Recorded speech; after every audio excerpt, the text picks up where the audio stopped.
James Dean. I am the Managing Director of ESL UK, the world's largest esports company. I apologise I'm not as cool as my namesake, but without further ado.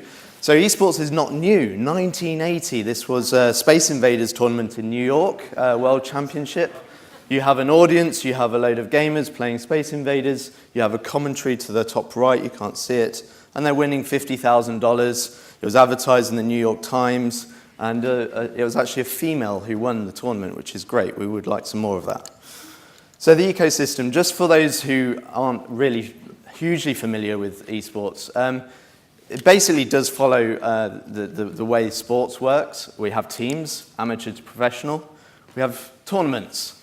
That's a typical stage where you have the gamers on the left and the right on the stage with a massive screen to actually watch the play. That's our pitch, that's our playing field. Again, amateur to professional, national and global circuits. And then the games, hugely important here. There's lots and lots of different games and genres within the esports ecosystem, and we mustn't dwell on the fact we're just talking about one thing here. This is a lot of different content and IP coming out. And then the audience itself, as Scott was saying, it's all about creating that buzz, that hype, a big gathering, a social gathering. All the content we've been producing from the very start has always had that online aspect of chat and conversation, and this is a testament to the fact that it's super important about anything along those lines. And then in terms of the actual production value, what really we're adding here is the commentary and the content around the games that are being played.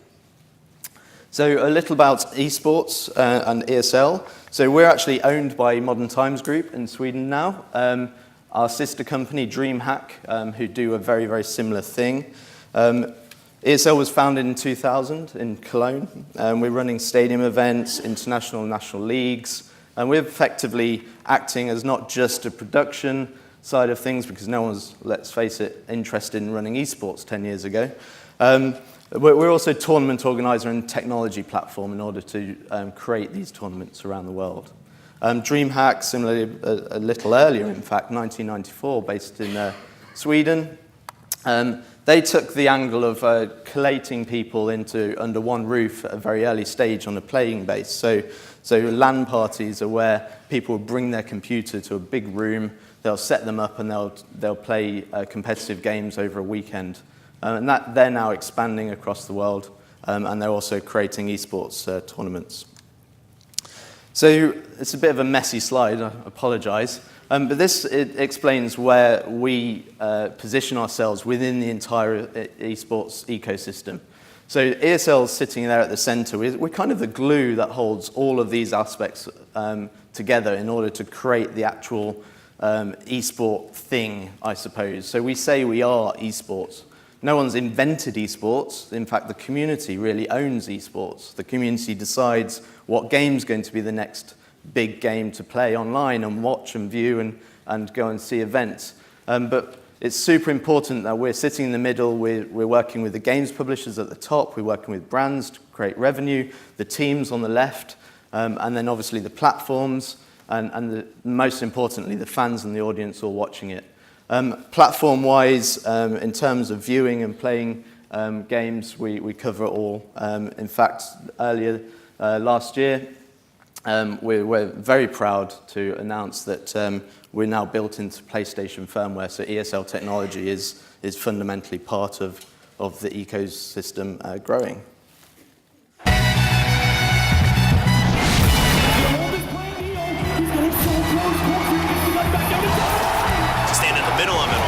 It's breathtaking, really. Welcome to the Untitled Chapter World Championship.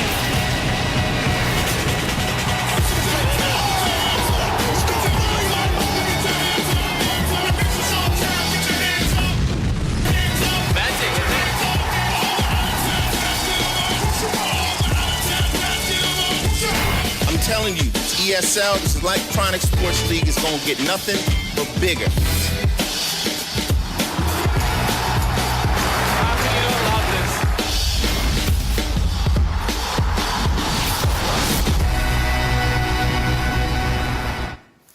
So a bit of an insight there. We didn't pay Ice-T either, so that was nice for him to say those things.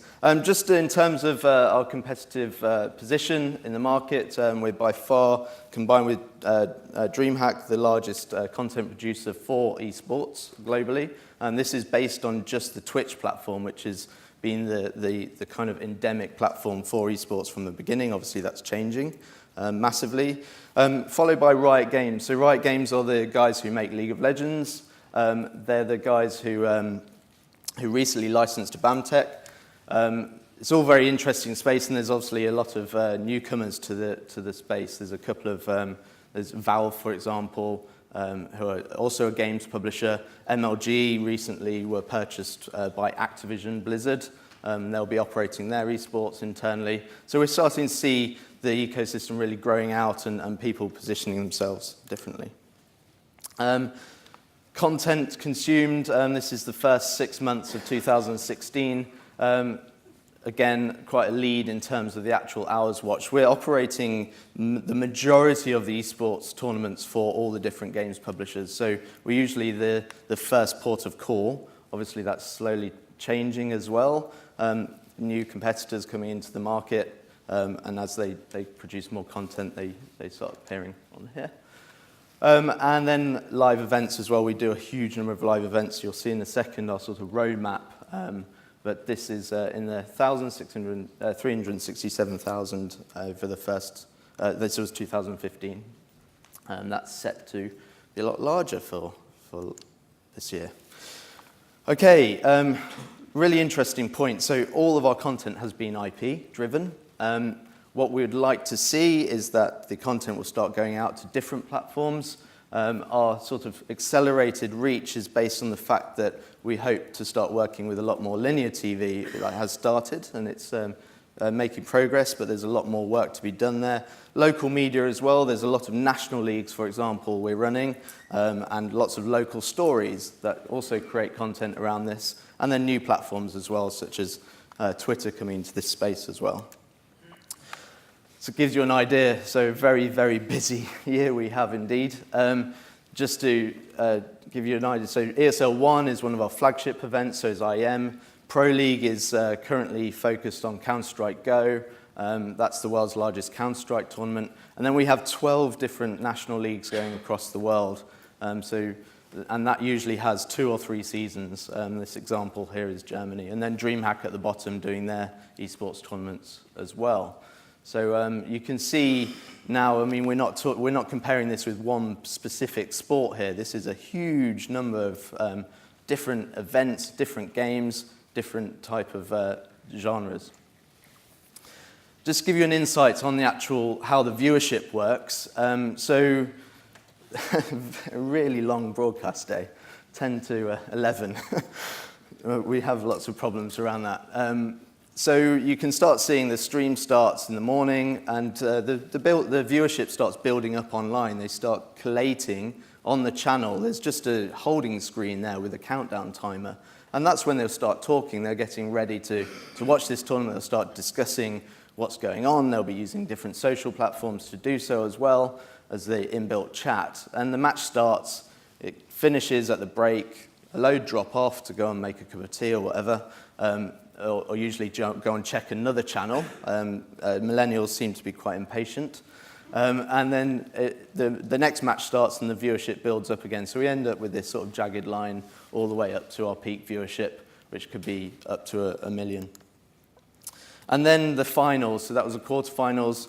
The finals, a little shorter day, which is nicer, 3 to 7. And you can see that people just stick around for a bit longer. They're not going to go anywhere. This is the ultimate game, the ultimate match. There's a huge fan base behind the players and the teams, so they're going to stick around. There might be a small drop during the break, usually maybe people who are watching for betting purposes potentially, or they've got other things to check out. Just a quick analysis on our global Twitter following. We do have a huge Twitter following across lots of different titles, game titles, and different regions. There's obviously a huge amount of content consumed, so these are TV genres specifically.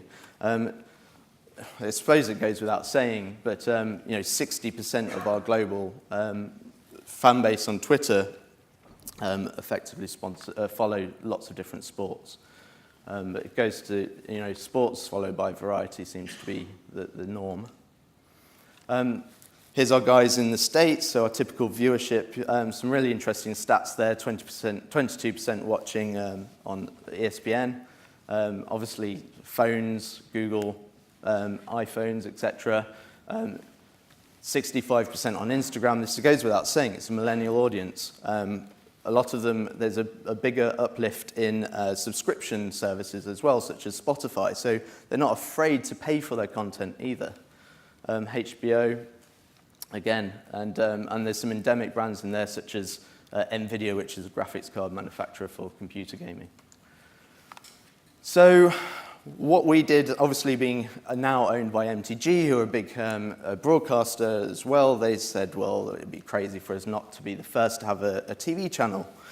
So we created eSports TV, which is a 24-hour play-out channel, effectively. There's limited programming on there, but it's an experiment. It launched at the start of this year, and we're getting some very interesting stats back from that. I'll come on to an example of one broadcaster taking that in Denmark in a second. The engagement seems to be working well. I think what we're looking at here is the fact that, and as Scott mentioned earlier, what is TV? TV is a bit of hardware, really. So we're just seeing that some of our audience, and it's going to grow, is going to use TV as a screen. They'll be sitting there on the couch, maybe in a social environment, and with their probably laptop on their knee and a mobile phone next to them. And just to give you an idea of the number of minutes for different events we're running across the world, so these were the ones that were aired live on our pay TV channel, which is quite interesting seeing engagement there, especially seeing that this content, this audience is not used to paying for their content. Everything is free for them growing up. YouTube is free, Facebook, Twitter, everything. So to sit behind a paywall was an interesting experiment, but it seems that the engagement is certainly there.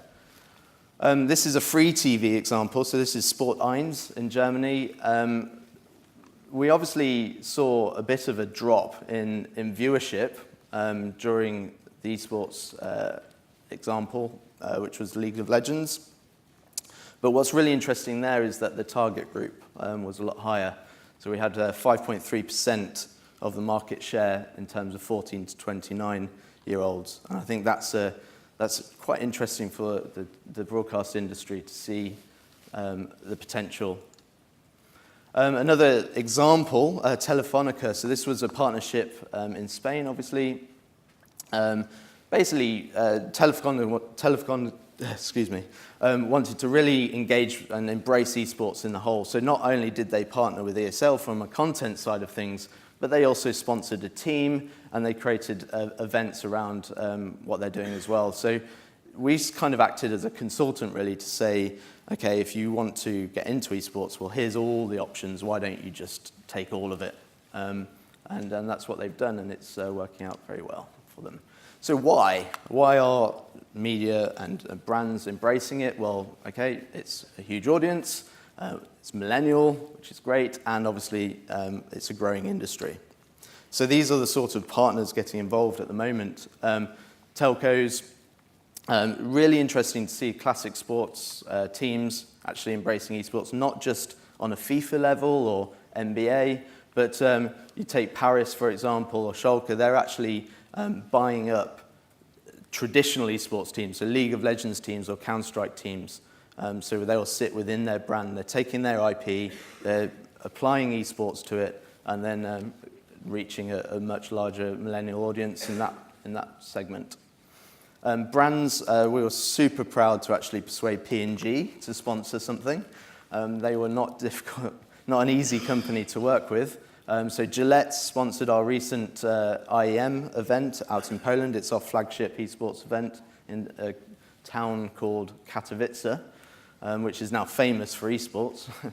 And they activated in a very interesting way because obviously they were asking us, well, how do we engage with this audience? This is not something we're used to. And we said, well, don't really do anything different to what you already do for the sports industry. So they actually went out and took one of the most famous esports players and gave him the Gillette treatment. He's now got his big posters, he's endorsed, he's done the adverts, he's very clean shaven, obviously. It's amazing to see the reaction from the audience. The audience are kind of saying, well, hey, it's really cool, Gillette have now noticed us. And we're seeing that with broadcasters as well. When Sky did a highlight show from one of our Katowice events, the feedback there was mixed between what the hell, this is not sports, and wow, Sky has now adopting and embracing what we love and what our passion is. And celebrities obviously getting into the whole scene as well. A lot of them are gamers, as it turns out. So valuation, so a lot of you might have seen this. This is a typical Nielsen slide on the sort of sponsorship value and how much is paid, so the returns.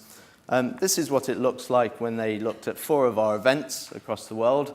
It's really interesting to see how different that valuation comes about. And obviously there's different viewerships, different games being played, different audiences, and obviously different regions.